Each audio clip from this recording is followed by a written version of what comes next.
انا كنت مرة من فترة، لما مش عارف كام شهر كده، لما كان حمزة الجمل بيدرب الاسماعيلي وشالوه بعد ماتشين باين ولا ثلاثة.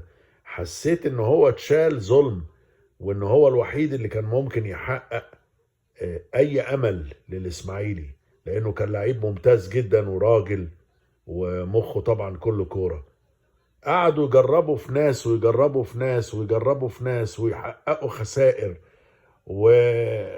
وفي الاخر تابوا وعرفوا ان الله حق، وراحوا جابوا حمزة الجمل تاني.